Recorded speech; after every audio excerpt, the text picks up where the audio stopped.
Volaste y caíste, Derrick, pero nunca jamás te olvidaremos. ¿Y si Derrick Rose no se hubiese lesionado aquella noche de playoffs con la eliminatoria ganada ante Filadelfia? Quizá estaríamos hablando del mejor jugador de la época. Quizá ahora solo sería un jugador que no cumplió las expectativas. Nunca sabremos su verdadero potencial y lo que pudo dar, pero no estés triste porque terminó. Sonríe porque tuviste la oportunidad de vivir esas penetraciones hacia el aro corriendo totalmente desbocado, esos 1 contra 1 que rompieron tobillos a media liga, y aquellas finalizaciones debajo del aro al más puro estilo del Circo del Sol. Se va un pedazo de mi infancia y adolescencia, un jugador que no tenía enemigos, un héroe que voló y tuvo la mala suerte de caer cuando más esperanzas se posaron sobre él.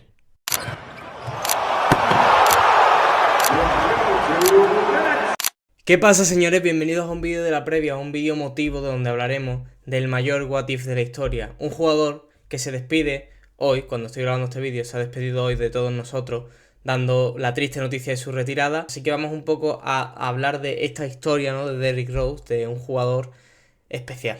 Con tan solo 18 años, D. Rose elige la Universidad de Memphis, una universidad con cierto prestigio en Estados Unidos, pero que a muchos de nosotros tampoco es como una universidad de las top, ¿no? Es decirlo, no es una Duke, North Carolina, Kentucky, Auburn, o sea, no es una de esas universidades que te lo digan y te suene el nombre. La Universidad de Memphis es una universidad con cierto prestigio.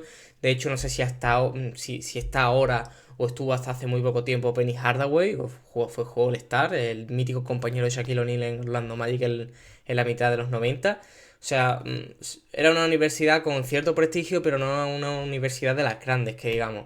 Y llegó Derrick Rose, la partió, un año de freshman impresionante, en donde estuvo entre los mejores quintetos de freshman, de los mejores jugadores nacionales del país en el college universitario, en la Universidad de Estados Unidos, llegando a la final de la NCAA, donde perdió contra Kentucky. Ya creo que era una simple sorpresa que llegase una universidad como Memphis a una final universitaria. De hecho, hasta ese momento todavía no se ha conseguido esa hazaña, todavía esa universidad no ha conseguido la hazaña de llegar por lo menos a la Final Four universitaria. Y bueno, o sea, todavía es uno de los premios que le quedan a D. Rose de ser uno de esos estandartes para la Universidad de Memphis, una universidad de un estado donde se acaba de retirar, en los Memphis Grizzlies. Llegaba el año 2008-2009 y su entrada a la NBA pues era una irrupción. O sea, era una irrupción, llegó como número 1 del draft a Chicago Bulls, un jugador diferente, ya en college estaba demostrando que iba a ser uno de esos jugadores que iban a marcar época, y llegó a la NBA y demostró que todo lo que se hablaba de él era poco porque desde su primer año dio un nivelazo. Chicago entera creo que se volcó con un jugador que le recordaba, le evocaba esos buenos tiempos de Michael Jordan, de equipos competitivos, y bueno, junto a una buena dirección general, Chicago pues crearía en torno a D. Rose un gran equipo con el que llegarían años bastante buenos. Tras sus 2-3 primeros años, en el año 2011 es proclamado MVP de la liga, el MVP más joven de la historia.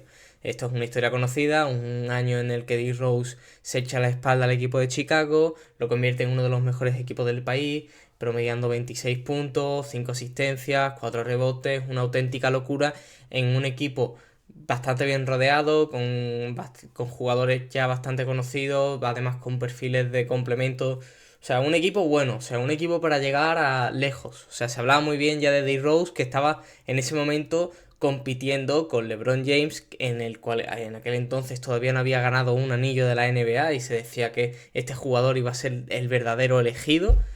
Y esa comparación con LeBron pues le vendría bastante mal porque en la temporada 2011-2012 caería lesionado ante Filadelfia en una ronda de playoffs en la que prácticamente tenían ganado ese partido, prácticamente tenían ganado esa ronda, y no sé si fue la avaricia de Rose por querer seguir jugando, el simple hecho de una mala fortuna, que yo creo que es lo que fue, ¿no? Todo el mundo pensamos que D. Rose podría haber dicho 5 minutos antes, me voy a salir del partido, pero normalmente eso nunca se sabe, ¿no? Si tuviésemos que mirar la vida así sería muy complicado todo. Pero sí que es verdad que es un palo doloroso porque, como te digo, D. Rose estaba siendo comparado con el mejor jugador del mundo y uno de los mejores jugadores de la historia, porque realmente era un duelo bastante bonito de ver, además de que LeBron James hasta ese entonces no había ganado un anillo, tampoco había sido un MVP tan joven como lo fue D. Rose. O sea, hasta ese entonces era comparado con uno de los mejores, el mejor base de la NBA, y nada, esa lesión hizo que todo cambiase. Una de las imágenes más duras que yo creo que a todos nos sigue doliendo cuando nos ponen ese vídeo es ese extracto de su documental en el que su manager lo llama y le dice que lo van a traspasar. Ese traspaso fue muy doloroso no solo para él, sino yo creo que para toda la afición del baloncesto, que cuando salió aquel memorable vídeo en el que D-Rose se pone a llorar y empieza a preguntarse el por qué se tiene que ir, el que deberían haberle dado una oportunidad, confiar en mí, trust in me.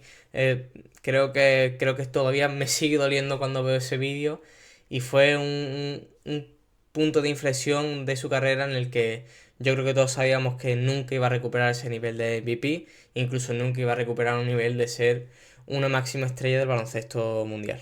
Tras varios intentos en falso de encontrar su mejor forma posible en New York, estuvo también en Detroit, llega a Minnesota Timberwolves, donde a raíz de estar juntado con un equipo al que él le agradaba, un equipo en donde él se sentía bastante importante, saliendo desde la segunda unidad normalmente, hubo una noche en la que él se salió, yo creo, no sé qué cenaría esa noche, no sé qué sentiría, qué energía sentiría esa noche cuando llegó a su propio estadio, a su propio pabellón, el pabellón de Minnesota Timberwolves, donde realizó yo creo que una de las proezas que creo que todos recordaremos aún no haber visto el partido. Yo creo que es algo que nunca me olvidaré de esos 50 puntos que hizo ante Utah Jazz en aquel magnífico partido, el último gran partido de D-Rose, uno de los partidos más recordados de la historia, yo creo que por cualquier aficionado de la NBA. Y tras golpes en falso, llegaba a Memphis, donde solo ha jugado tan solo 26 partidos.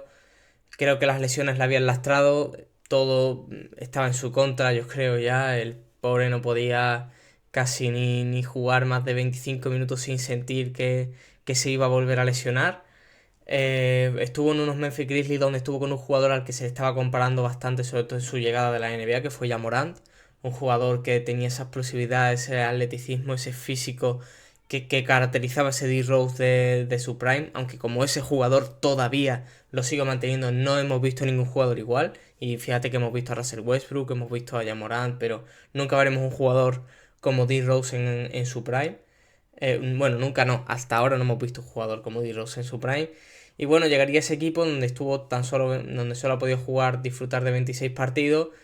Y tras un wave, ¿no? Tras haberlo cortado, la plantilla haberlo cortado, empezaba a sonar rumores de Los Ángeles Lakers, un retorno a Chicago inesperado, pero él mismo ya ha zanjado los posibles rumores que hablaban sobre su futuro, diciendo que se va a retirar.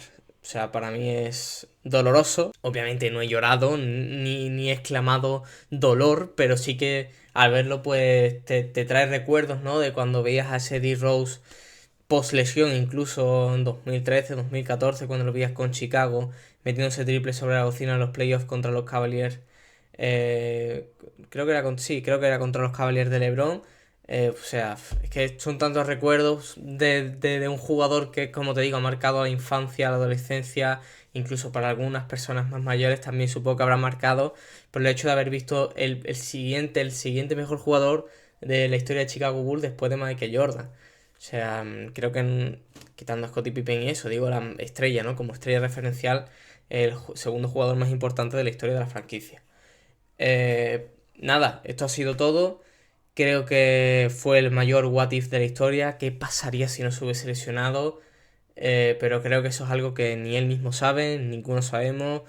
Se le podría haber ido la cabeza. Hemos visto ya jugadores jugando con pistolitas. Hemos visto jugadores que han caído en bancarrota, en posibles lesiones y lesiones. Que hemos visto jugadores que bueno, tampoco, aunque a pesar de no haber tenido una lesión tan grave como la de D-Rose, sí que tuvieron varias lesiones que hicieron que no llegase a estar con su máximo potencial. Pero bueno, eso es algo que nunca llegaríamos a saber, ni llegaremos a saber en la vida, que cuál habría sido el verdadero potencial, con cuántos anillos, con cuántos MVP podría haber acabado este D-Rose. Lo que sí que sabemos es que va a marcar, yo creo, que las generaciones futuras van a seguir escuchando el nombre de D-Rose, un jugador que a nosotros personalmente nos ha marcado, a pesar de no haber ganado anillos, ni haberse prolongado en el tiempo, ni tener la carrera de LeBron James de 20 años en la NBA, ni 20 años a tan gran nivel como ha estado LeBron James. Creo que es un jugador que seguirá marcando a las generaciones futuras como un jugador que todavía no se ha visto nada igual. Así que nada, Nos vemos en otro vídeo, espero que os haya gustado este vídeo memoria, algo diferente, algo menos análisis, simplemente hablando un poquito de la trayectoria de D-Rose. Espero que me comentéis a ver qué pensáis, qué fue para vosotros este jugador y nada, nos vemos.